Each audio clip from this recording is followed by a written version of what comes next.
A los asistentes a este encuentro, que ha sido preparado minuciosamente en las últimas semanas, Aurora Campuzano, el propio decano Salmerón y todos los demás amigos de este colegio tan importante, que incluye a los historiadores.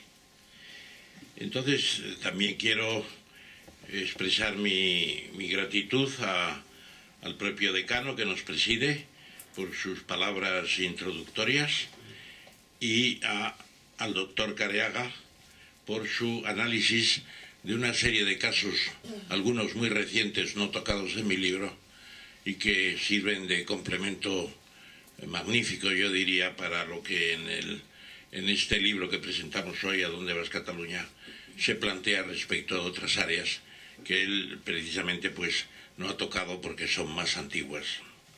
Y además creo que Cristian Careaga, que creo que tiene 19 apellidos vascos, yo le pregunté ayer, o me parece que fue ayer, le digo, ¿tendrás 8 apellidos vascos? Dice, no, 19. Bueno, pues realmente es muy expresivo escuchar sus palabras. Además quiero recordar que hizo el doctorado en España después de volver de sus viajes americanos.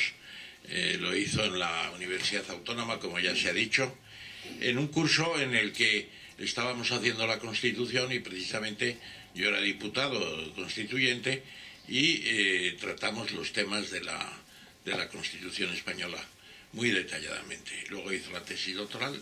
Quiero recordar también a Antonio Vázquez Barquero, que estaba en el curso aquel también, acaba de llegar de Yale y era un entusiasta de aquel curso, que yo recuerdo con cierta nostalgia, porque realmente fueron tiempos muy emocionantes.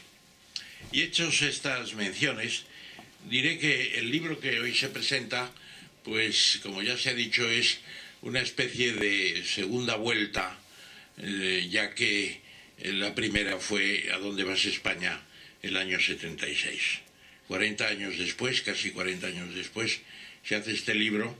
Y además quiero decir que se ha mencionado a José Manuel Lara Bosch y quiero citar que ¿A dónde vas, España? Fue una idea de José Manuel.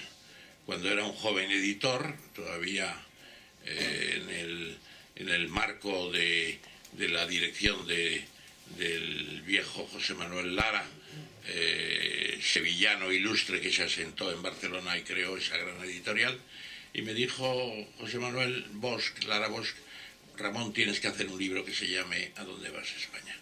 Y ahora, cuando surgió esta idea de volver a las andadas, digamos, pues que fue de Manuel de Vicente, un amigo que no está aquí hoy, que debería haber invitado, sin embargo la memoria a veces flaquea, me dijo, ¿por qué no haces un libro que se titule ¿A dónde vas, Cataluña? Lo hablé con José Manuel Lara Bosch. Me dijo, lo que digan mis editores, en principio a mí me gusta la idea. Y efectivamente ya estamos en la tercera edición que se me ha anunciado para la semana que viene. Entonces el libro, pues, ha dicho el decano que tiene mucha historia. Pues sí, es verdad. Yo no pensaba dedicarle tanto a la historia, pero es que la ignorancia de la historia de España es supina. Es supina por todos los españoles, casi todos, incluidos los que estamos aquí en muchas facetas y partes de esa historia. Yo recuerdo que estaba en un tribunal de selección de unos meritorios para puestos burocráticos y al final de las pruebas y tal se hacían unas preguntas y yo le pregunté a uno de los candidatos, le dije, bueno, vamos a ver cómo anda usted de historia, dígame quién era Godoy. Dice, ¿Godoy? ¿Un rey godo? Digo, bueno, pues de momento la cosa no está mal. Y dígame para completar, ¿y me podría decir quién era Azaña? Dice, Azaña, un guerrillero de la independencia. Digo, pues señor, tiene usted una cultura histórica onomatopéyica. Godo, Godoy. Azaña, las hazañas de la guerra de independencia, el que fue presidente de la República. Sí, pues es verdad, y lo tengo escrito varias veces. Y además no se me olvida porque fue muy expresivo aquel candidato. Lo dijo con gran entusiasmo, con una seguridad admirable. Godoy, un rey godo. Bueno, en fin. Entonces, la historia es muy necesaria, pero en el caso de la historia de Cataluña es que la mayoría de los españoles, incluidos los propios catalanes, no saben prácticamente nada. No saben prácticamente nada. Por ejemplo, no saben que uno de los orígenes de este catalanismo que estamos todos sufriendo, pues es precisamente derivado de la historia, porque dicen, nosotros no tenemos nada que ver con España, porque la Reconquista, que es el nacimiento de las futuras partes de España, pues nosotros no tenemos nada que ver con España. Ustedes tienen ahí a don Pelayo, pero nosotros es el Carlomagno, y es la marca hispánica, y nosotros somos carolingios. Y también son carolingios los aragoneses con el reino de Jaca, que era una parte de la marca hispánica, y los navarros con el reino de Pamplona, que luego es Navarra. Pero ya empieza, y la cosa, otra cuestión que se plantea, ¿fue independiente Cataluña alguna vez? Bueno, pues yo llevo aquí, para mis intervenciones sobre este tema, y especialmente en Barcelona, que he tenido varias, con mucha acogida. La verdad es que en Cataluña y en Barcelona hay gente que piensa como nosotros y que están pensando que esto es un disparate todo lo que se está haciendo y una desdicha que se esté desarrollando así el tema. Pues llevo una especie de síntesis de la historia de Cataluña en esa tarjeta. ¿Y cuándo fue independiente Cataluña? Pues en el mejor de los casos, entre Borrell II, un conde que en el 890 o ya en el 900 le dice al rey de los francos, todavía en los carolingios, les dice, le pide ayuda para luchar contra los sarracenos que están llegando a Barcelona, para hacer una razzia. Y el carolingio le dice, si te ayudo tienes que reconocer que sigues siendo un siervo mío. Y Borrell dijo que no. Y se le considera a Borrell II como el primer conde que defendió la independencia de Cataluña.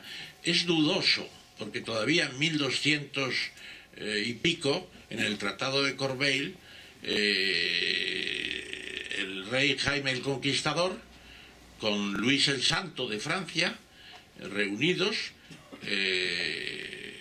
Jaime renuncia a las antiguas posesiones de la corona de Aragón en el sur de Francia, y a cambio Luis el Santo ya definitivamente acepta que la marca hispánica ha dejado de existir y que Cataluña ya es independiente. Pero incluso todavía Ramón Berenguer IV no se considera independiente y no se atreve a proclamarse rey por un posible ataque desde el norte, y por eso lo que hace es buscar el reinado a través de un enlace matrimonial con Petronila, la hija de Ramiro el Monje, rey de Aragón. Y el propio Ramón Berenguer IV no se atreve a proclamarse rey de Aragón, a pesar de que ya lo es funcionalmente, y se llama dominador de Aragón, porque teme las represalias desde Francia. O sea, pero esto, yo no quiero decir que por el hecho de que Cataluña tenga una dudosa independencia histórica en un tiempo largo, como pretenden los catalanes nacionalistas a ultranza y tergiversadores de la historia, no todos los catalanes ni mucho menos, pues eso tampoco sería, la ausencia de una independencia no sería una razón para que no pretenderla ahora. Lo que pasa es que la pretensión que manifiestan ahora va contra otros principios que no son los históricos. Es la Constitución. También hice una recopilación, que es la primera vez que se hace, yo creo, en la que se ve que en 11 ocasiones Cataluña pretendió separarse o de la corona de Aragón o de España. Y no lo consiguió nunca. La 11ª es la de Artur Mas, y no lo consiguió nunca. ¿Por qué? Porque nunca hubo la masa crítica. Dentro de Cataluña siempre hubo divisorias entre ellos mismos. La primera intención se manifestó después del compromiso de Caspe de 1412, hace 600 años. Entonces, la corona de Aragón queda sin heredero, Martín el Humano muere sin hijos, y entonces deciden que las partes que componen la corona de Aragón hagan un compromiso que finalmente se hace en Caspe para elegir al nuevo rey. con la condición de que las 3 áreas que votan, porque a Mallorca no le dan voto, tendrán 3 votos cada uno. Y uno de los votos tiene que ser necesariamente en favor del candidato triunfante, porque si en una región no tiene ningún voto, no vale. Bueno, pues en el caso de Cataluña, el compromisario de Cataluña, los compromisarios eran 3, lo he dicho. Uno votó a favor del conde de Urgell, otro votó a favor de Fernando I de Antequera, con la introducción de los trastámaras en Aragón, y el otro se abstuvo porque dijo que no tenía conocimientos suficientes para pronunciarse por el uno o por el otro. Y el resultado final de 9 votos obtuvo Fernando 5, obtuvo 2 el candidato Urgell, del conde de Urgell, y los otros 2 quedaron en ausencia. Entonces, ¿qué significa esto? Que es la primera intentona de separación, porque el conde de Urgell va a la guerra. Y luego la historia se queja de que Fernando I Trastámara, Fernando I el de Antequera, etcétera, etcétera, trata mal a su antiguo adversario. Bueno, es el primer caso, y vean ustedes que se habla del iniquitat de Caspe, cuando en realidad no fue una iniquidad, fue un procedimiento, yo no digo democrático, porque además no cabe duda de que los candidatos hacían toda clase de tropelías, ¿no? Pero lo cierto, ¿y quién no hace tropelías en esos casos? ¿Qué hizo Carlos I cuando llegó a Alemania embarcado en La Coruña? Pues repartir dinero, sobornar a los electores para que le eligieran emperador de Alemania, sencillamente, ¿eh? Al fin y al cabo, los primeros oros y platas que llegaban de las Américas, de las Indias, financiaron la elección del emperador. Bueno, pero 11 veces, 1640 al Corpus de Sangre contra Felipe IV, 1705 después de haber jurado lealtad a Felipe V, a los 5 años de la Guerra de Sucesión, que también hay que decirlo, se levantan contra el propio rey y asumen el sentimiento ostracista del archiduque Carlos de Austria por influencia de Inglaterra, que es la que está detrás de todo esto. Todavía algunos pretendían que al final de la guerra Inglaterra hiciera un esfuerzo y se anexionara Cataluña para ser una parte del Reino Unido. Una locura. Los propios ingleses llegan a la conclusión de que eso es imposible y ya en el Tratado de Utrecht de 1713 renuncian a seguir la guerra, y hay un artículo extraño en el que la corona inglesa, británica ya, lo que pide es que los catalanes sean bien tratados, una especie de huida final de la vergüenza de haberles engañado primero para cambiar de tendencia y abandonarlos después con el sitio de Barcelona, etcétera, etcétera.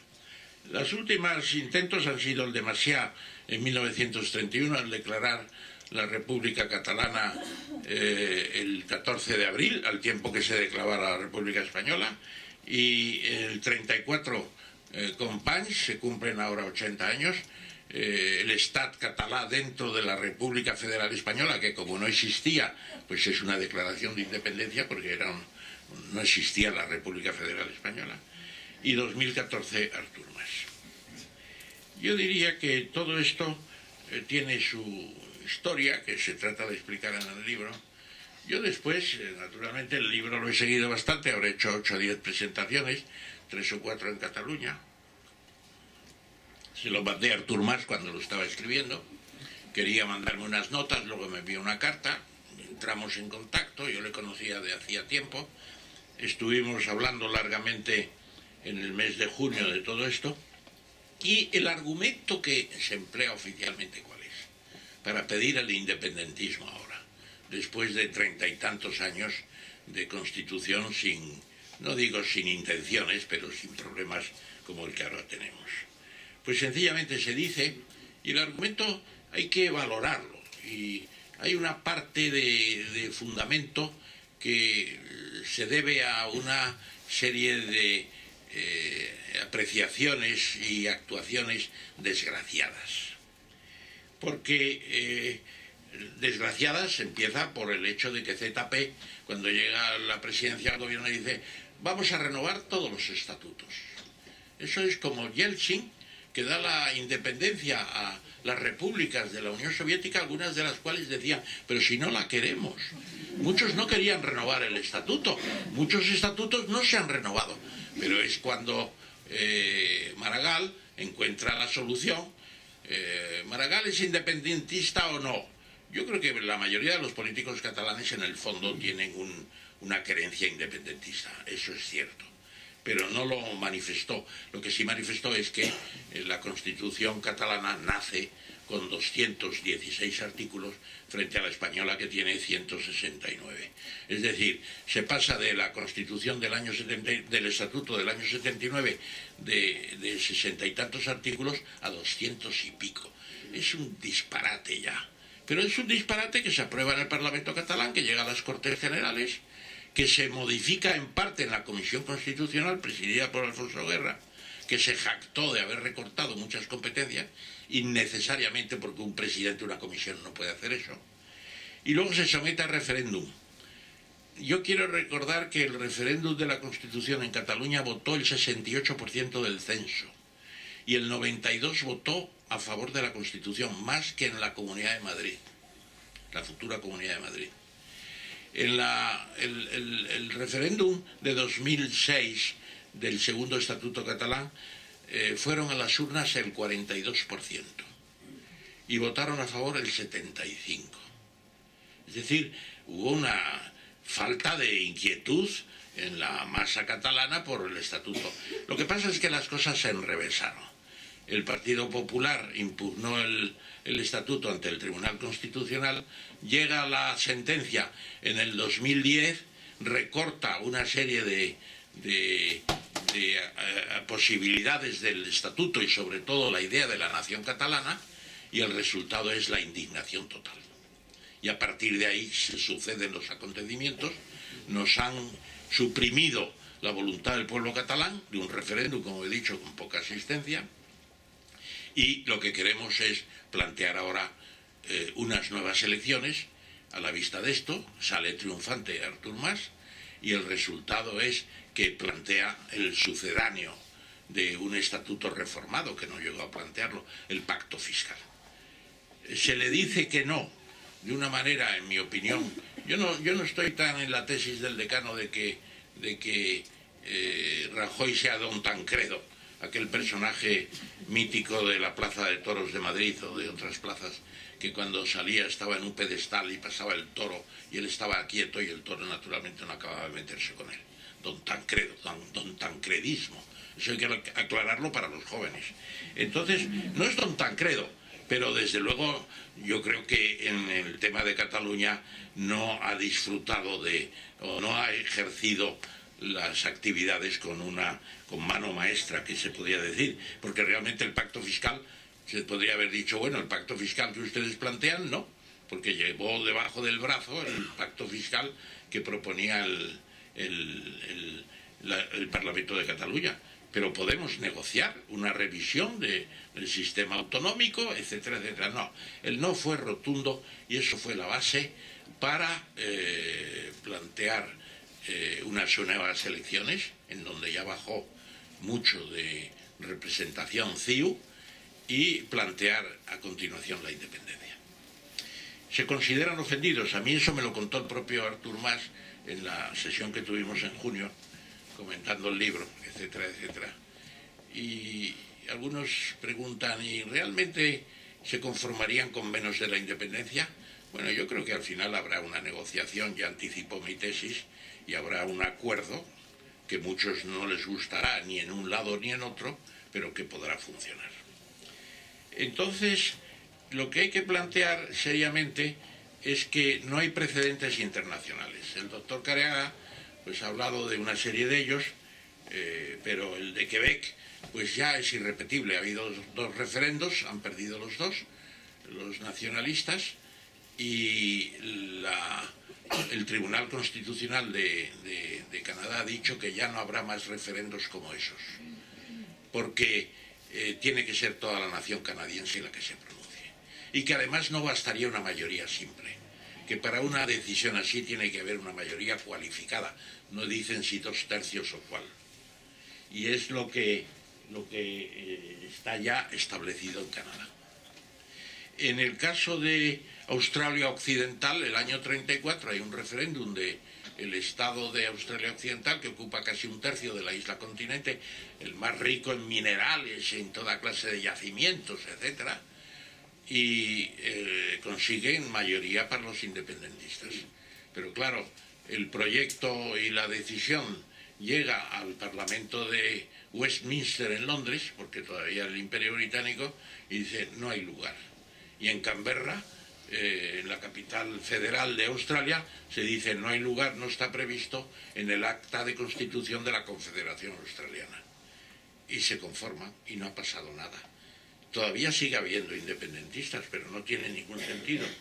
Y en Escocia pues hemos visto los resultados, 45-55, 10 puntos de mayoría para mantener la unión. Tendrá efecto, sí, porque indudablemente los líderes del no, de los unionistas, pues han dicho que hay que hacer ya un Estado federal de las 4 naciones que componen el Reino Unido, es decir, Inglaterra, Escocia, Gales y Irlanda del Norte.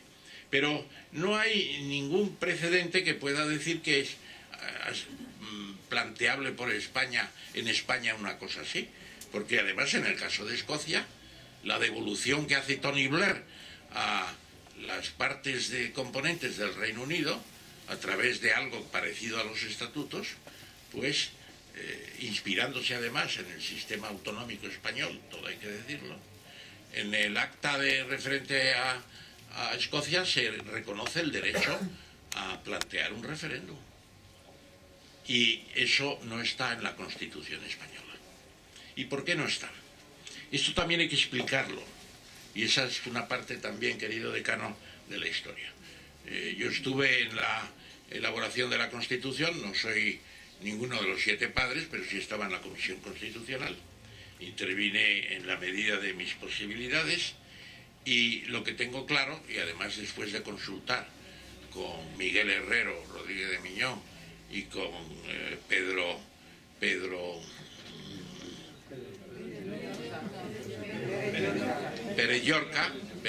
Llorca, pues estos me han dicho lo siguiente. Primera pregunta, ¿planteó Adolfo Suárez a Cataluña, como se dice, la posibilidad de un pacto fiscal como el Estatuto Vasco, quiero decir como el Concierto Vasco? Contestación, no está claro, parece que sí.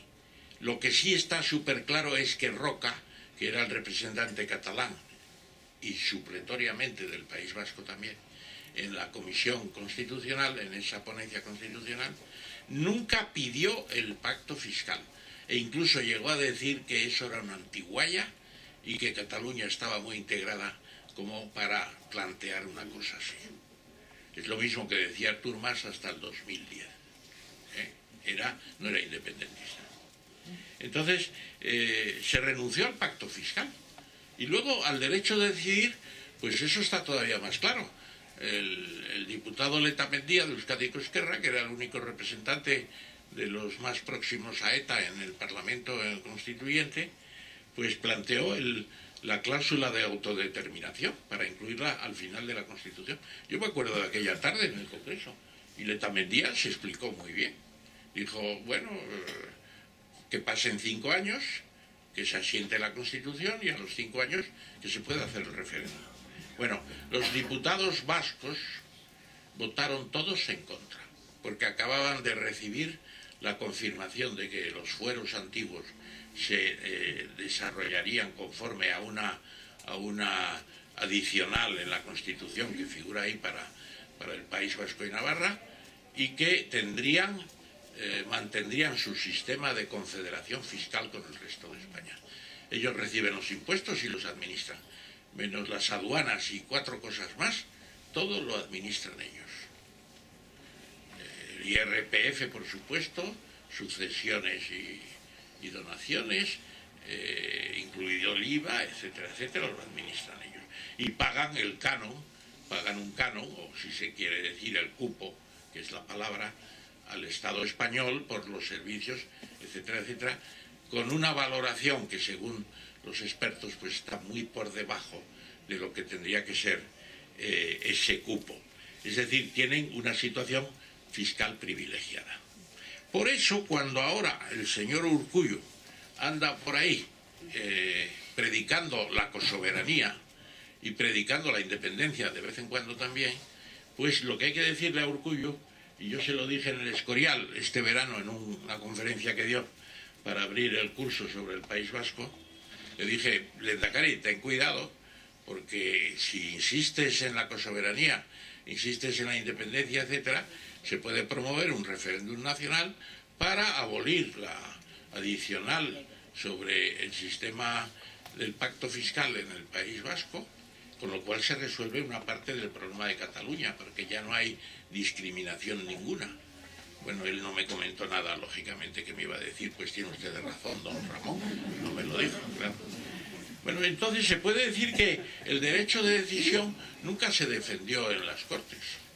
El derecho a decidir literalmente una región la defendió el señor Letamendia, que está dedicado a sus trabajos como abogado. Y el pacto fiscal no se planteó, e incluso es posible que se ofreciera y se rechazó. Entonces se puede decir que el problema está en el artículo 150, entre otros, donde el punto 2 de la 150 de la Constitución dice que de las competencias exclusivas del Estado establecidas en el artículo 149 se podrán conceder a las comunidades autónomas las que se estimen que son convenientes, etcétera, etcétera.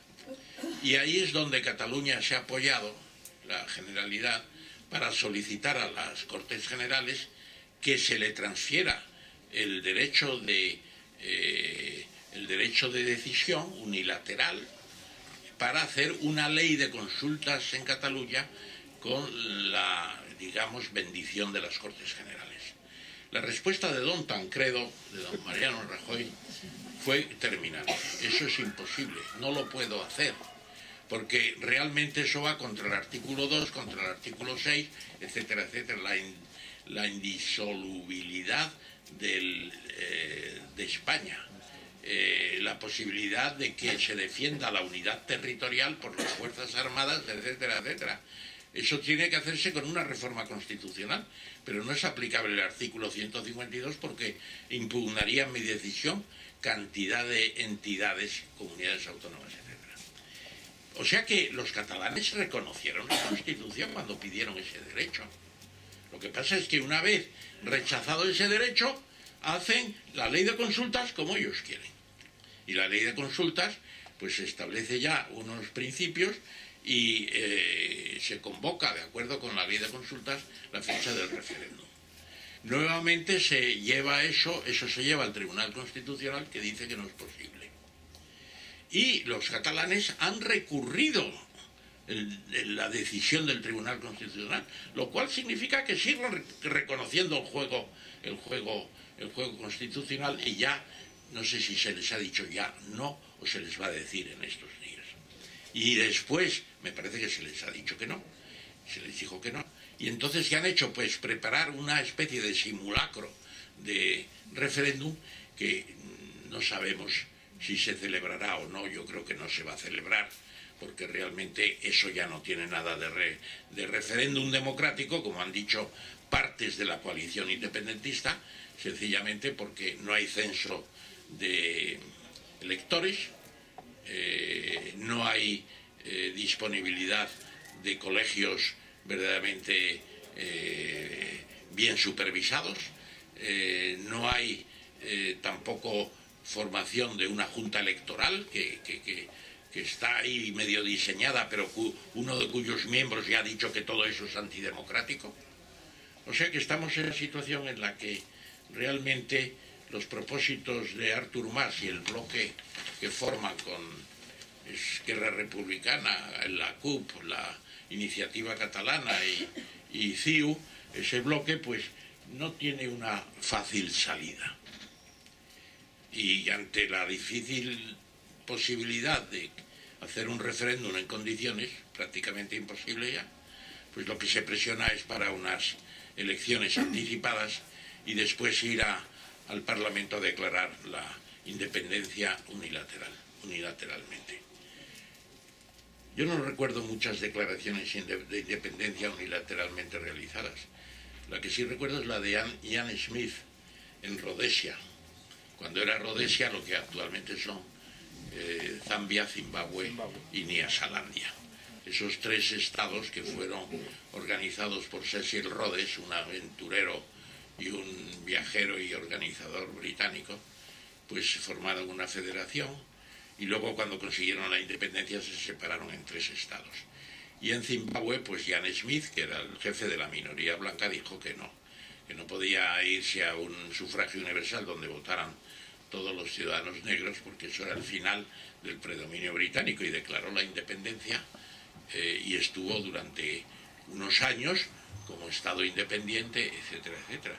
No fue reconocido por nadie y al final tuvo que claudicar, y Zimbabue hoy es un país soberano, aunque muy desgraciado porque tiene un dictador que es el señor Mugabe, que es un dictador verdaderamente que ha empobrecido el país hasta convertirlo en el más pobre del mundo prácticamente. Bueno, pero esto significa que la declaración de independencia unilateral no tiene sentido, porque será rebatida por el Tribunal Constitucional. Yo creo que entonces lo que hay que plantearse ya es algo más que el Tribunal Constitucional. Algunos comentaristas han dicho que se está delegando demasiado en el Tribunal Constitucional y que el Estado tendría que actuar de otra forma. Algunos incluso citan a Alejandro Lerroux, que el año 34, presidente del Consejo de Ministros, cuando Companys declara la independencia de Cataluña, de hecho, pues lo que hace es decirle al general Batet, que es el capitán general de la región, que declare el estado de guerra en Cataluña y detenga inmediatamente al presidente de la Generalidad, suspendiéndose las posibilidades autonómicas. Bueno, eso hoy parece que es incongruente hacerlo, que no hay que llegar a esos extremos, pero la aplicación del artículo 155 de la Constitución sí que es factible. Es factible ir a una intervención federal, como dicen en la jerga constitucionalista nuestros especialistas en el tema, intervenir los servicios de la Generalidad de Cataluña que sean necesarios para mantener un orden razonable, y naturalmente incluso se dice que todas las autoridades catalanas tendrán que seguir las instrucciones de esa intervención, con lo cual se incluye también el Parlamento catalán, que podría quedar en suspenso, y no, si entonces no ha convocado elecciones, pues incluso las elecciones plebiscitarias que se llaman quedarían suspendidas.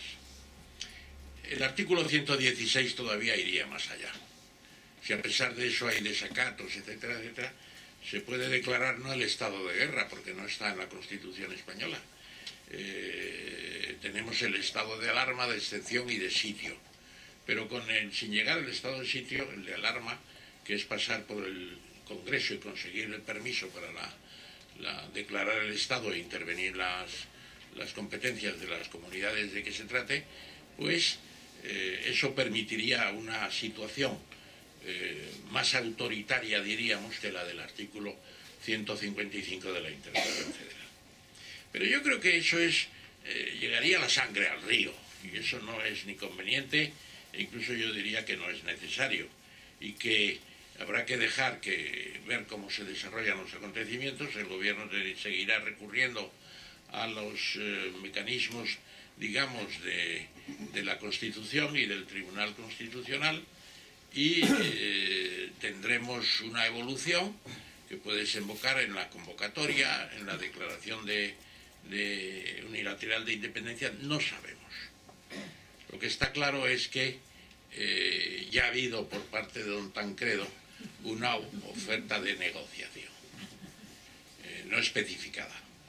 Yo creo que Mariano Rajoy tampoco ha hecho bien cuando recibió en julio, por última vez, al presidente de la Generalidad de Cataluña, en no empezar a abrir una conversación sobre los 23 puntos que planteó Artur Mas en su visita, que son básicamente de carácter administrativo, económico, fiscal, etc.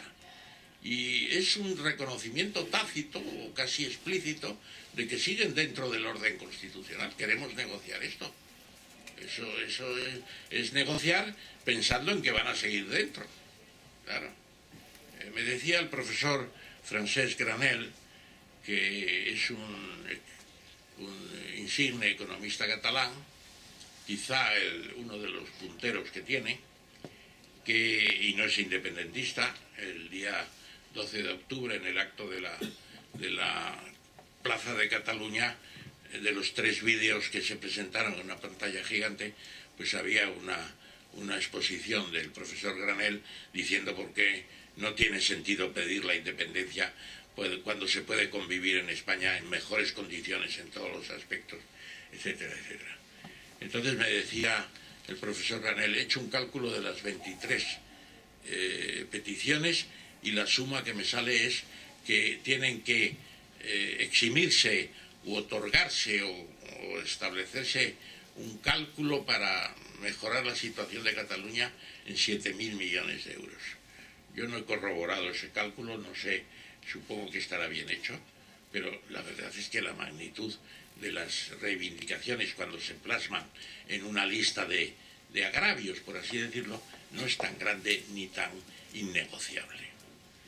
Y yo creo que hay que plantearse la negociación, porque lo otro no tiene sentido. Yo siempre he dicho que la independencia de Cataluña no puede ser y que además es imposible. Esa frase castiza, ¿no? Como aquel que decía, esto cae por la fuerza de la gravedad, y dice el otro, y por su propio peso. Pues es lo mismo, pero dicho de distintas formas. No puede ser y además es imposible, por todas las razones que he expuesto, y porque además ha habido 10 intentos anteriores que se han frustrado, algunos muy crueles y sangrientos por ambas partes, que naturalmente en esta época, estando integrados en la Unión Europea, pues hasta la propia Unión Europea tendría que pronunciarse en el sentido más racional. Y voy terminando porque realmente el coloquio puede ser de máximo interés, y vosotros habéis hecho un esfuerzo para reducir al mínimo vuestras 2 conferencias, y yo debo hacer lo propio. ¿Qué se puede proponer? Pues se puede proponer, están todos ustedes invitados a otra conferencia sobre este mismo tema, pero que voy a desarrollar de manera distinta en la Real Academia de Ciencias Morales y Políticas, que tenemos un ciclo sobre estos temas. Y yo intervengo, si quieren anotarlo, el 17 de noviembre a las 7 de la tarde. Es en la Plaza de la Villa 3, enfrente del viejo ayuntamiento, al lado de la calle Mayor. Y ahí, ¿cómo voy a titular esa conferencia? Que va a ser, espero, más, digamos, etérea y al mismo tiempo predictiva y al mismo tiempo basada en la historia, pero sin grandes menciones. Se va a titular como una novela de don Pío Baroja, que fue un maestro mío y a quien conocí y traté. Entonces, aquella novela de Pío Baroja que me sirve de base inspiradora se titulaba Aventuras, inventos y mistificaciones de Silvestre Paradox. Bueno, un personaje que estaba alucinando todo el día, desde la mañana a la noche, con unos planteamientos absolutamente fantásticos, y pues termina como termina.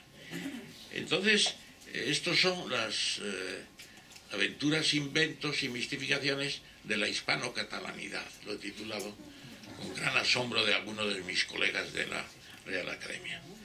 ¿Y qué pasa? Pues que el problema fundamental no es económico, ni es histórico, si se quiere apuntar todavía más.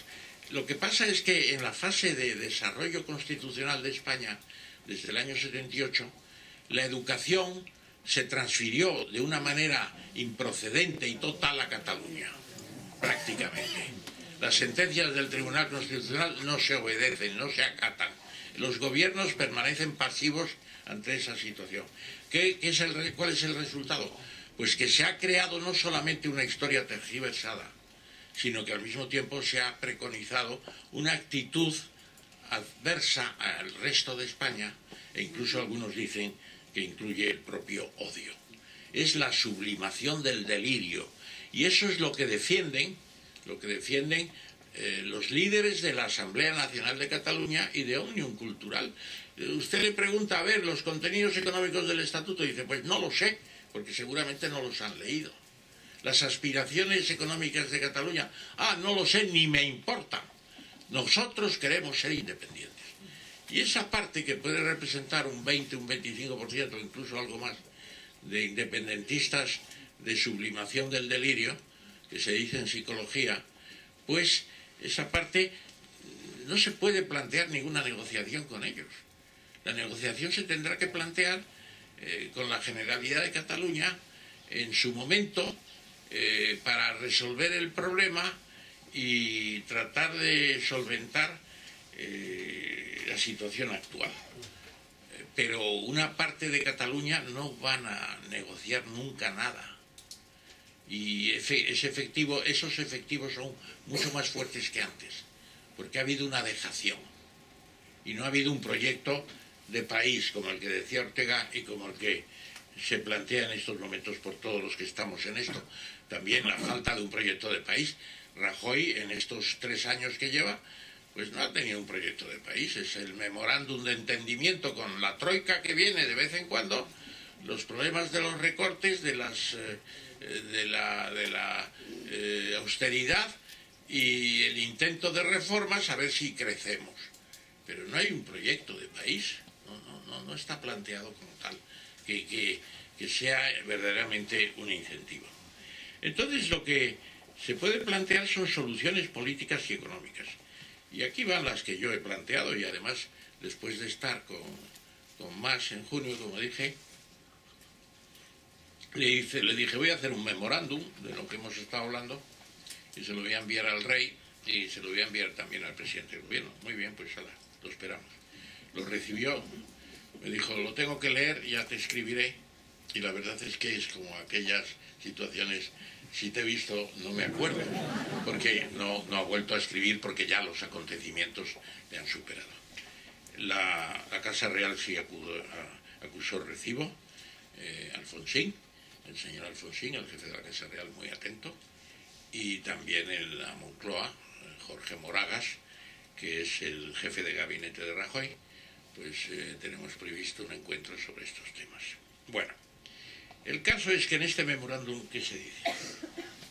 Pues que hace falta un nuevo sistema de financiación autonómica, porque esa es una cuestión muy importante.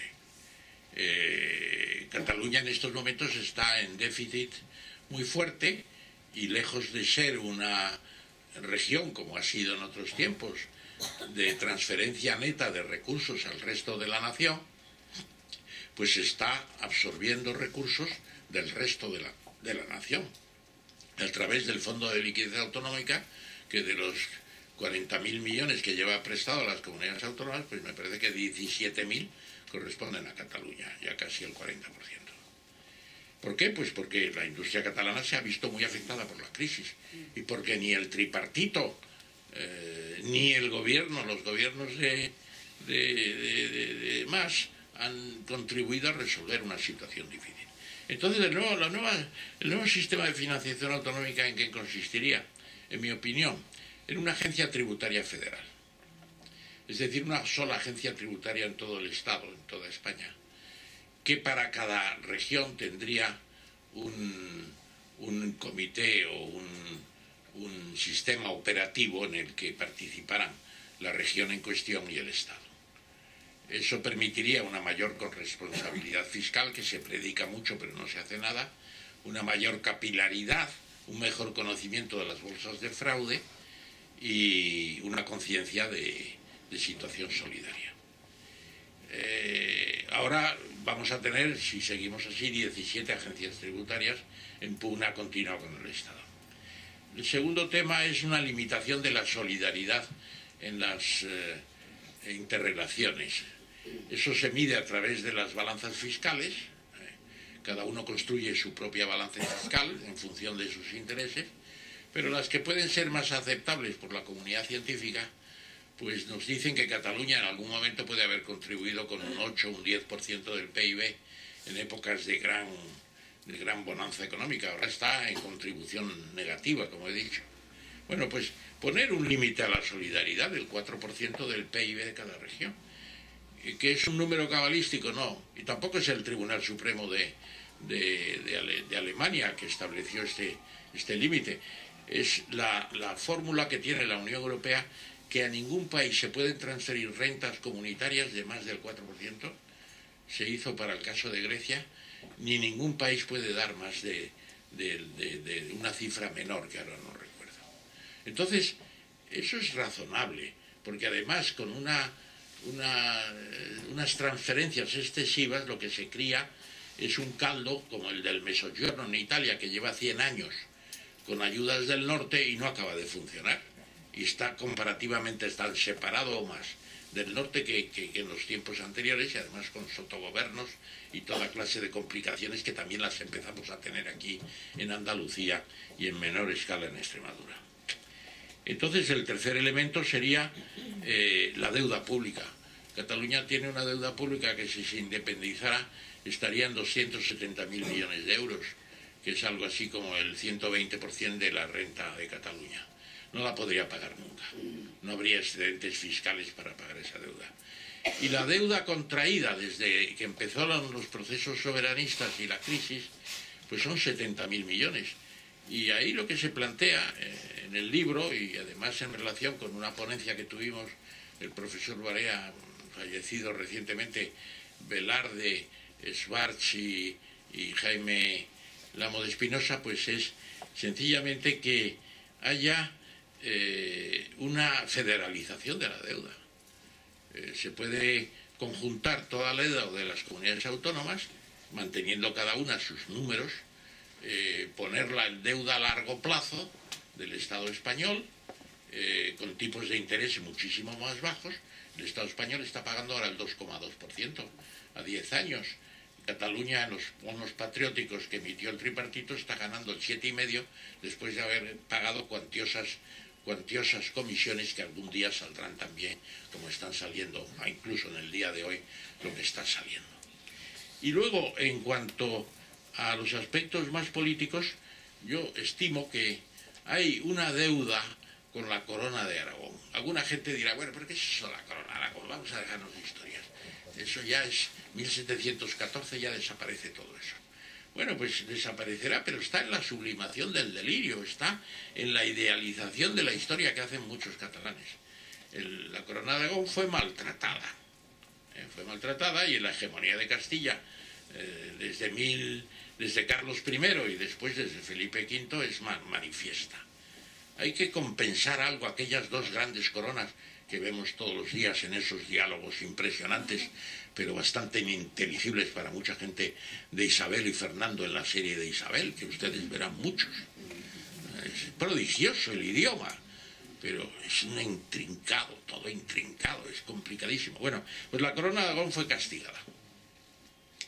¿Y qué pasa? Pues que hay que pensar en que se puede organizar el Senado de otra forma, de manera más eficiente, y poner la sede en Barcelona. ¿Por qué no? Muchos países tienen sedes diferentes para sus cámaras parlamentarias. Y otra cuestión es que los problemas de la territorialidad se estudian por un ministerio especializado, Ministerio de Cuestiones Territoriales. Hoy es una Secretaría de Estado ligada a Hacienda, además, con lo cual pues eso es un apéndice de la Hacienda estatal, etcétera, etcétera, que está muy mal visto, y plantear un Ministerio de Cuestiones Territoriales que podría estar cerca del Senado, etcétera, etcétera. Y luego, indudablemente, el Estatuto. El Estatuto, yo digo, y esto quizá les sorprenda a algunos, pero lo digo con la mayor tranquilidad, el mayor paso en las reivindicaciones nacionalistas se dio el año 78, cuando se citan las regiones y nacionalidades. El paso a las nacionalidades fue fundamental. ¿Y qué diferencia hay entre nacionalidad y nación? ¿Por qué tenemos que por un problema semántico, romper toda una serie de relaciones con gentes que están por la nación catalana. Tampoco va a ser tan decisivo eso, va a seguir funcionando todo igual. Eso fue un gran desastre, el del Tribunal Constitucional, en mi opinión, como he dicho antes. Por lo tanto, aceptar también una nacionalidad histórica, una nación catalana, ¿existió o no existió? Bueno, la discusión puede ser eterna, Formalmente no existió nunca, de hecho, existió, sí, y sigue existiendo en la mente de muchas gentes. Por lo tanto, yo decía, digo en mi libro de introducción a la Constitución Española, una frase que coincidía con Tierno en eso. No sé si él me contagió a mí o le contagié yo a él, a Enrique. Y España es una nación de naciones. España es una nación, eso no cabe duda, y los catalanes se incorporaron a ella con el mismo entusiasmo que los andaluces o los gallegos en Cádiz en 1810 a 1812, cuando redactaron la Constitución. Pero ya entonces plantearon sus objeciones, sobre todo Antoni Capmany. Fue un diputado muy señalado que defendía la nación española y al mismo tiempo planteaba que tendría que haber algún tipo de descentralización. Entonces todo eso es lo que se puede plantear. Se puede plantear y negociar sobre esas bases. Yo lo hice en forma de memorándum y no está en el libro porque se publicó después, y las ediciones sucesivas siempre se hacen con muchas prisas y no quieren que metamos nada nuevo, los editores, etcétera, etcétera. En definitiva, queridos amigos, y con esto termino, creo que estamos ante un problema que hay que acotar, que no hay que dramatizar, que algunas de las cosas que ha hecho el presidente del gobierno con ese calificativo que le han aplicado, pues está bien, no ha dramatizado. Al mismo tiempo, pues podría haber hecho otras cosas, no las ha hecho. Pero la Constitución es la Constitución, y si empezamos a violarla por aquí y por allá, llegamos a lo que decía el doctor Careaga, la balcanización de España, lo cual es impensable en la Unión Europea, y además es que la inmensa mayoría de la gente ni piensa en eso, ni le interesa, ni lo quiere. Entonces, acotar los problemas, no dramatizar, dejar también que el propio bloque nacionalista a ultranza independentista tenga sus propios problemas, y en un momento dado plantear el gran pacto. Plantear el gran pacto, que no es una discriminación a favor de Cataluña, sino que es un planteamiento de renovación de nuestro sistema fiscal autonómico, de la forma que he dicho, de renovar nuestro Senado, y de plantear pues una renovación de un estatuto de Cataluña con unos criterios más amplios que la Constitución permitiría, porque eso de que la Constitución no permite el preámbulo que se estableció en 2006 en el segundo estatuto de Cataluña tampoco es exacto. Y nada más, pues decirles que hay proyectos, no digo que haya una negociación ya, pero hay contactos y hay planteamientos, y eso que parece que es una separación total, no lo es. Hay conductos de comunicación que están funcionando, y quizá un día pues podamos hablar más claro y decir lo que tenemos en la cabeza algunos sobre ya la concreción de esos proyectos. Nada más y muchas gracias.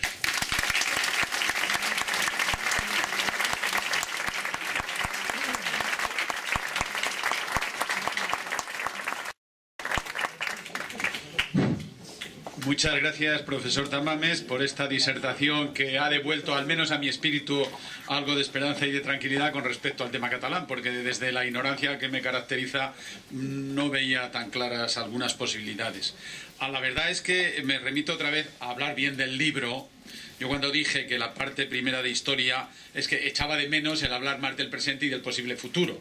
No es que la parte de historia primera esté mal, al contrario, me ha ilustrado de una manera clara y he conocido cosas que no tenía idea, ¿no? Así que, no. Y luego, en cuanto a Rajoy, yo he dicho el don tancredismo en este tema. No es que sea don Tancredo y esas cosas. Bueno, puede ser una táctica también lo que está haciendo Rajoy, dejar pasar las cosas, a ver que Artur Mas se enrede, que Convergencia y Unió pierda votos, etcétera, etcétera. Es una táctica política porque el presidente de gobierno no solo es presidente de gobierno, sino también tiene un horizonte dentro de año y medio de sus propias elecciones y una situación en Cataluña que... así que... Pero bueno, a mí, como particular, y yo creo que a muchos, me hubiera gustado algo más eso del proyecto de país, es decir, que hubiera una acción más positiva para unirnos a todos, porque no solamente hay nacionalistas en Cataluña, sino que los hay también en el País Vasco, los hay en Galicia, los hay en Mallorca y los hay en algunos otros sitios más, quizá en poca cantidad y estas cosas, pero lo de el proyecto sugestivo de vida en común siempre fue una frase de Ortega que me encantó, me parece positivo. Otra cosa es que ni temperamentalmente, ni racionalmente, ni nada, sea capaz de llevarlo a cabo Rajoy. Bueno, pues a lo mejor hace falta otra persona con más luz y con más capacidad de sugestionar a las masas y de decirnos... Y a lo mejor eso si lo hubiera hecho... en hipótesis, hubiera provocado más conflictos si lo hubiera hecho antes, pero a lo mejor ahora sí que hace falta o sería necesario positivo, porque una de las cosas que sí que parece es que nos vamos del plano racional al plano emocional, y esto en los nacionalismos ha pasado mucho a lo largo de la historia, y cuando las emociones son las que se ponen por delante y son, por así decir, las hormonas las que nos hacen pensar, se acabó a bofetadas. El nacionalismo en Europa en los últimos 200 años ha engendrado bastante violencia. Quizá no lleguemos a ese extremo en absoluto ahora en Cataluña y mucho menos en otros lugares de España, porque hay un precedente clarísimo hace poco. Cuando Ibarretxe planteó el problema en Cataluña, en Galicia, Ibarretxe desapareció de la historia y en el País Vasco no hubo demasiadas alteraciones sociales, no. Y probablemente dentro de Cataluña esa carga emocional, que a mí me parece ahora que es superior, ¿no? Por lo tanto, esa agenda política... Yo recuerdo que el año pasado, no sé si lo recordáis algunos que estuvierais, trajimos aquí a Antonio Elorza, que es un catedrático de política económica, fue jefe del departamento en el que yo estaba en la facultad, y ha sido también, como Ramón Tamames, un hombre que estuvo metido en el Partido Comunista en sus comienzos. Es un intelectual vasco también, no sé si tiene 8 apellidos o tiene 16, pero cuando acabó su disertación aquí, que también fue sobre Cataluña, pues hubo gentes aquí, hombre, fueron 4, pero se levantaron y de una manera emocional pedían que la Legión fuera a Cataluña. Claro, que son pocos, caramba, pero ese componente existe y a lo mejor en Cataluña son más. Es una cosa que a mí me parece terrible y peligrosísima, ¿no? Y bueno, y termino al final diciendo, ha hecho muy bien en desgranar un poco el capítulo 9, lo digo para que compréis el libro. Pero yo creo que sigue mereciendo la pena. Yo es que no pensaba citar ni una de sus propuestas, pero las ha desgranado y yo creo que merece la pena que se vuelva a leer el libro. Y ahora la pregunta, mejor dicho, yo no hago ninguna pregunta. ¿Alguien quiere preguntar? Preguntas para que haya coloquio y eso. Doña María Victoria Gordo. Buenas tardes. Yo quería agradecerle enormemente sus palabras. Yo por edad soy una apasionada de la Constitución y le doy las gracias por el trabajo que usted desempeñó en la parte que le correspondió en su actuación en la Constitución. Y estoy especialmente sensibilizada por lo que está pasando. Y de todas las propuestas que usted hace, esa cadena de propuestas que yo he escuchado con muchísimo interés, ojalá algunas de ellas o todas, si es posible, prosperen.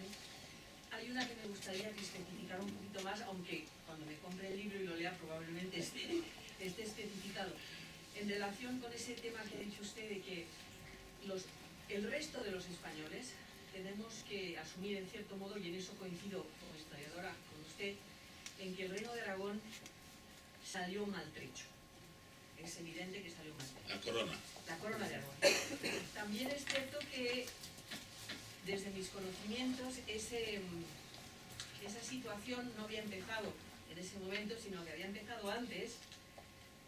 Voy al Tratado de Almizra, Fernando III, Alfonso X, en donde la vocación de la corona de Aragón miró hacia el Mediterráneo, en lugar de mirar hacia el sur. Las cosas hubieran sido de otras maneras. Pero, en fin, mi pregunta va dirigida a lo siguiente.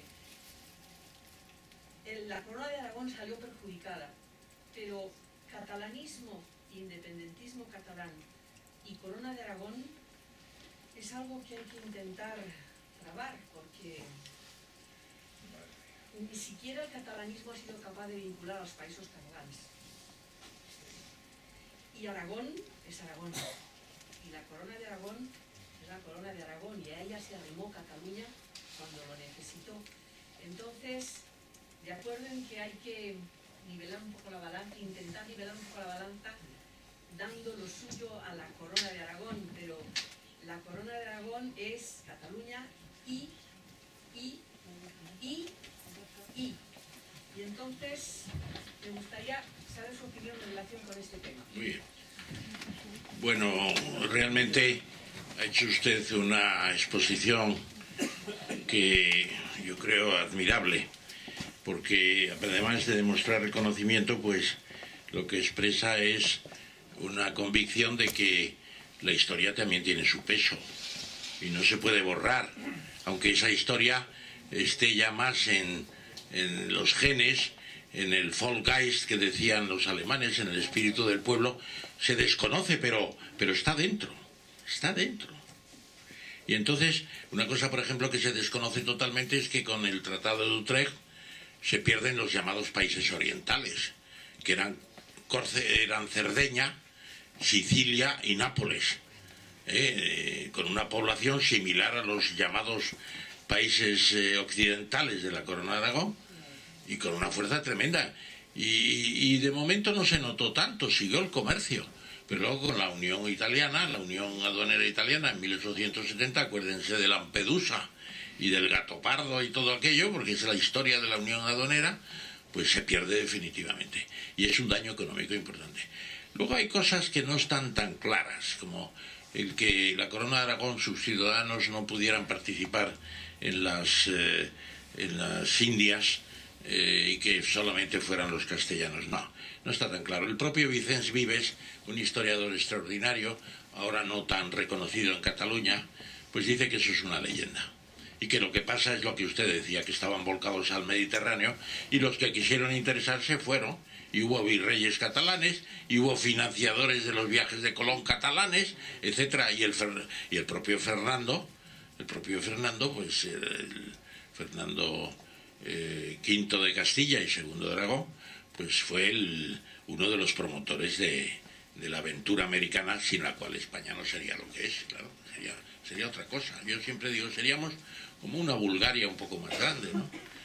Cuando se refiere Lara a Moldavia y Dinamarca, yo creo que no está bien eso. Dice, son migajas. No son migajas. Dinamarca es un gran país, un gran pequeño país, porque es el origen de los vikingos, que descubrieron América, aunque no tuvieron la fortuna de hacerse con el dominio. Y luego Dinamarca es un país admirable en muchos aspectos. Yo creo que tendría que haber escogido otro. Bueno, Moldavia es otra cosa. Moldavia no se sabe si es rumana o es soviética o qué es. Bueno, pero en fin, que yo entiendo que todo eso hay que compensarlo de alguna manera. Y hablaba el otro día Cebrián, el presidente del país, y yo no soy así muy especialmente aficionado a citar a Cebrián porque no estoy de acuerdo con él en muchas cosas, pero dijo una bicapitalidad de hecho. Barcelona y Madrid. Yo no digo lo de bicapitalidad de hecho porque además me puede parecer un poco excesivo, pero el hecho de tener el Senado en Barcelona, el Ministerio de Cuestiones Territoriales, etcétera, eso sería una operación importante. Importante porque, bueno, mire, además, y un cínico diría, además en el Senado no se va a hablar catalán 100%, claro. Que todos los que fueran allí los senadores tuvieran que hacer un curso rápido de catalán, ¿no? Y el Ministerio de Cuestiones Territoriales tampoco es un ministerio de la nación, ¿no? O sea que yo creo que hay que ir por ahí y entender todo eso, ¿no? Bueno, pues vamos a ver. ¿Tenéis el micrófono? El micrófono. Se acopla. Es que se acopla. Les pido el esfuerzo de que le den un poquito la voz para la pregunta, por favor, porque... Lo que tengo entendido es que de los 7,5 millones que es el censo de Cataluña, son como mucho 2 millones los nacionalistas. ¿Es así? Pues no lo sabemos, porque en eso sí tienen razón, de que si se hubiera votado se sabría, pero es que no se puede votar por las razones que hemos explicado. ¿Cuántos nacionalistas serían? Pues también lo ha dicho el doctor Gareaga. Claro, en la diada había, según ellos, los organizadores, 1.800.000, y según la según la delegada del gobierno, que hicieron unas mediciones fotográficas por lo visto, 580.000. Claro, en la anterior diada hubo 2,5 millones, según ellos, y ya no recuerdo la cifra, según el gobierno. Entonces, no sabemos cuántos son. Se piensa que pueden ser todavía minoría. Algunos dicen que no. Yo creo que son minoría, pueden ser, pues eso, un 30-35% todo lo más. Y eso no lo digo yo, lo dice Gai de Montellà, que es el presidente de Foment, de la patronal catalana, y dice, mira, Ramón, para entendernos, en el campo el 80% y en las ciudades pequeñas el 80% son independentistas. En las 3 capitales de provincias no llega al 50%, y en Barcelona mucho menos del 50%, porque es una cosmópolis ya. Barcelona no es una ciudad provinciana, ¿eh? Entonces esa es la situación más o menos, ¿no? Por eso no hay que dramatizar tampoco, pero tampoco hay que estar esperando a que sea mayoría absoluta para que efectivamente el problema no tenga solución ninguna. ¿Usted no cree que mientras las competencias de educación sigan en manos del gobierno catalán, al final no es una batalla perdida a largo plazo? Porque está intoxicando completamente la mente de los jóvenes. Sí, lo que pasa es que también se ha dicho ya, lo que se ha concedido es muy difícil de recuperar. Será una batalla. Pero yo creo que la Constitución está ahí, el artículo 27 de la Constitución, que es la educación. Sigue ahí vigente, no ha habido cambios y se tendría que intentar recuperar ese sentido. Les recuerdo que el decano y el doctor Careaga también son recipiendarios potenciales de preguntas. Bien. Sí, profesor, enhorabuena por su exposición. Espero refrendar una vez que lea el libro, ¿no? Bueno, muy bien. La cuestión es, 2 de las medidas que ha expuesto, me gustaría que se ampliara un poco más en cuanto a la repercusión que podrían tener para el resto del Estado español. Y me refiero a la Agencia Federal Tributaria y al límite a la solidaridad, especialmente en lo que se refiere a su posible conflicto con el concierto económico del País Vasco. Bueno, el concierto del País Vasco pues es un tema que en la historia está. El primer convenio con los reyes de Castilla fue, me parece, el señorío de Vizcaya, si no lo tengo mal, en 1200, y luego viene Guipúzcoa y luego viene Álava, los señoríos y los acuerdos con los reyes de Castilla para escapar del rey de Navarra, que quería que esos territorios fueran Navarra, bueno, y en parte durante algún tiempo incluso lo debieron ser. Entonces, ¿qué es lo que se plantea? Pues eso en principio no se puede tocar porque está en la Constitución, habría que hacer un referéndum. Ahora, ese referéndum, si se hace algún día la reforma de la Constitución, el País Vasco se quedaría sin el sistema de concierto y Navarra sin el sistema de convenio. Eso lo tengo clarísimo porque hay un clamor y por eso el señor Lehendakari tendría que ser más cuidadoso. Esa discriminación, ¿a cuánto afecta? Pues a 2,5 millones de vascos y a unos 600.000 navarros, 3 millones. Algunos dicen, hombre, pues son economías más reducidas que las de Cataluña, no afectan, pero en cambio aplicar un sistema de concierto a Cataluña y retirar una masa de 7 millones largos, 7,5 millones, y además con un nivel de renta alto, comparativamente con la media, pues eso ya sí se notaría en la hacienda global española, y yo creo que tienen razón. Pero la reforma del nuevo sistema de financiación autonómica no discrimina contra nadie, no debe discriminar contra nadie, y el hecho de limitar la solidaridad es una petición catalana reiterada y que yo creo que es razonable. Si algunas veces han llegado a dar hasta el 10%, pues eso no debe ser. porque además a Extremadura o a Andalucía, cuanto más le den, más quieren seguir que les sigan dando. Claro, incluso dicen, no, nosotros vamos a seguir siendo pobres porque de ahí viene mucho dinerito, ¿eh? Y además creamos clientelismo, movemos nuestra administración, etcétera, etcétera. Bueno, pues yo creo que por ahí va la cosa, ¿no? Por ahí va la cosa. Vamos a ver, a mí todas estas medidas reformistas del futuro creo que se van a topar con el estado de las autonomías. Cualquier cesión a Cataluña va a ser negada por el resto de las autonomías, porque los catalanes han puesto por delante los sentimientos, pero los sentimientos los tienen todos. Yo creo que va a ser difícil, sinceramente, que el Senado esté en Barcelona, aunque es razonable, porque lo querrá también otras ciudades, y el tema de los sentimientos, por otro lado, creo que tienen un cierto interés, no son puros, porque yo, y a lo mejor lo que voy a decir va a revolver en el asiento a alguien, creo que no existe la patria catalana, no existe la nación catalana, no existe.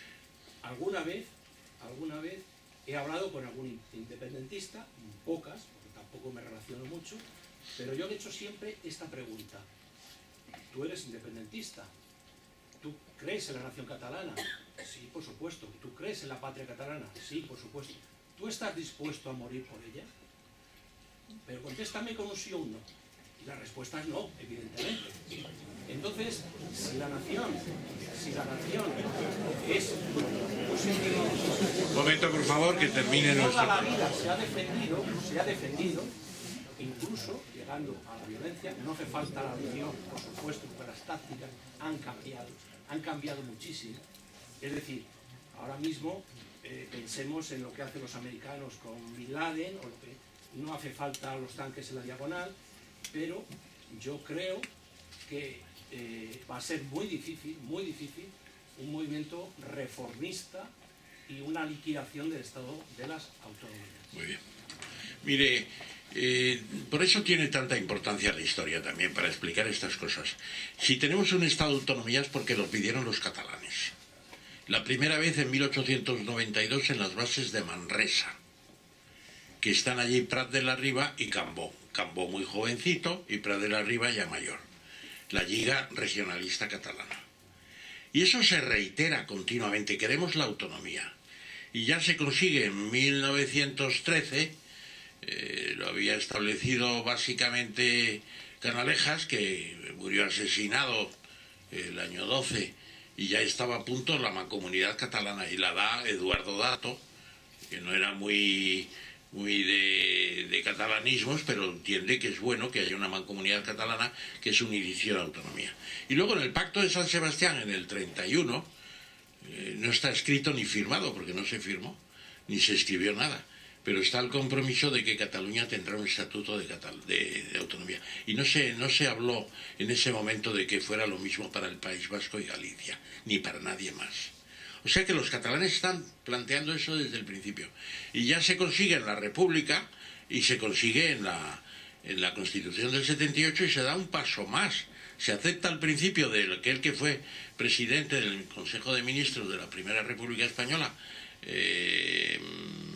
el federalista Pi Margall, catalán, que habla de las nacionalidades. Y se acepta el término nacionalidad, que yo creo que es un paso muy importante e insuficientemente valorado.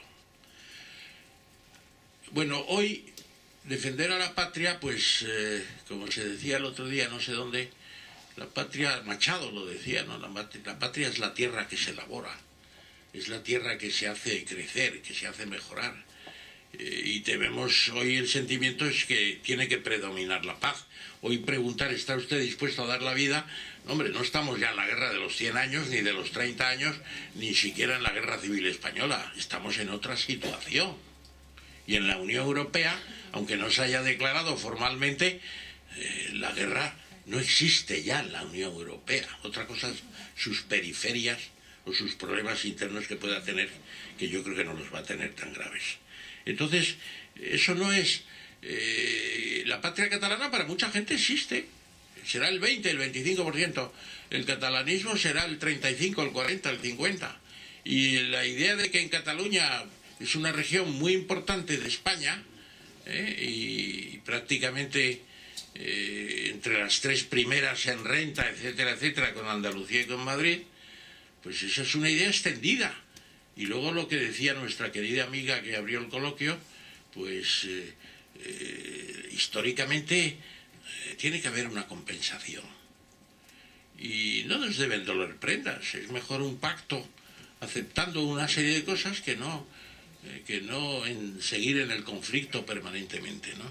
Yo no estoy de acuerdo con Ortega en otra cosa. Dice, el problema de Cataluña no se resolverá nunca, hay que conllevarlo. Se resolvió, lo que pasa es que se resolvió por las armas. El decreto de Nueva Planta, mucha gente se olvidó de todo lo anterior, y con Carlos III Cataluña era una región próspera, que la que más comerciaba con las Indias. Y luego en el siglo XIX el proteccionismo y las gabelas de Cataluña en Filipinas con la Compañía General de Tabacos, que aquello era un reino de los catalanes. O sea que, y no protestaba nadie como se protesta ahora. Lo que pasa es que cuando al perro flaco todo se le vuelve pulgas, y donde no hay harina pues crece la mohina, ¿no? Entonces, también eso contribuye, y la falta de proyecto de país. Es que hay que hablar más de la patria española, sin tampoco enardecerse ni rodearse en la bandera, porque eso puede crear también algunos excesos, pero hablar de la patria, del proyecto de España, ese es un proyecto importante. El profesor Careaga quiere... Bueno, como ha habido varias preguntas que me han parecido muy interesantes, pues he estado reflexionando un poco sobre el tema que estamos tratando aquí. Y entonces, en educación, si la batalla es perdida o no, efectivamente, tal y como va, yo lo entiendo que es una batalla perdida, porque sigue el proceso de crear un sentimiento de exclusividad y de que hay un otro, no que es todo un territorio. Efectivamente, tendría que cambiar, y como ha dicho el profesor Tamames, es muy difícil cambiar lo que se ha entregado y que se pueda recuperar. Pero ellos mismos, desde dentro de Cataluña, los partidos que no son secesionistas, deberán tener que luchar por ese cambio en lo que es la ideología que se explica en los colegios sobre la historia de Cataluña y sobre lo que es ser catalán. Pero me parece que es una pieza fundamental. Para mí, si no cambia esto, es una batalla perdida, porque ha pasado hace 40 años y cada 40 años parece que tenemos una situación complicada del resto de España con Cataluña. Y en el fondo también plantearon una pregunta sobre las elecciones y sobre cuánta gente votaría o no a los partidos independentistas, que hemos visto que han tenido un auge importante últimamente, pero también han tenido caídas muy importantes. Mas tuvo con CiU una caída importante, otros partidos también han tenido que pasar por procesos, por así decirlo, de ajuste, como la Independencia por Cataluña, los Verds, etcétera, han tenido bajadas. Pero sin embargo, lo importante quizá en este momento en que estamos viviendo es, después del 9 de noviembre, si va a haber unas elecciones plebiscitarias o no, si va a haber a lo mejor un 35% de votos catalanistas de los cuatro partidos, CiU, Esquerra Republicana, el ICV y la CUP, que son los cuatro partidos, que dos de ellos no son muy importantes, pero sin embargo, si van a lo mejor a las urnas y hacen un pacto, pues efectivamente con unos votos que además están mejorados por la ley de Hont, se puede encontrar en la situación fuerte de decir, bueno, ahora nosotros que ya por vía democrática tenemos una mayoría, podemos declarar la independencia. Puede pasar eso, esa es una gran cuestión, pero que también está a pocos meses vista. Vamos a terminar. Si el doctor Careaga, si me lo permiten, haría una apreciación, si he entendido bien, porque el 9 de noviembre si finalmente hay votaciones y se publican los resultados, tengan por seguro que va a ser el 90% independentista, porque ¿quién con la cabeza tranquila y con unas ideas no independentistas va a ir a ese episodio? Pues prácticamente por curiosidad irán algunos, pero la mayoría dicen yo no voto, no hay condiciones, etcétera, etcétera, y es verdad. Y además, ¿qué censo electoral van a hacer? Pues si no lo pueden hacer de aquí al 9 de noviembre, de 1,5 millones de no ciudadanos españoles que hay en Cataluña, se han registrado para votar hasta ahora 2.000, de 1,5 millones. Claro. Entonces, ¿cómo es eso? ¿Cómo van a hacer ahora? ¿Es legal que voten entre los 16 y los 18 años cuando la mayoría en la Constitución es de 18 años? Pues eso, todo eso. Lo del 9 de noviembre va a ser una expresión de lucubraciones nacionalistas, pero no me dirá nada científicamente. No me dirá. Bueno.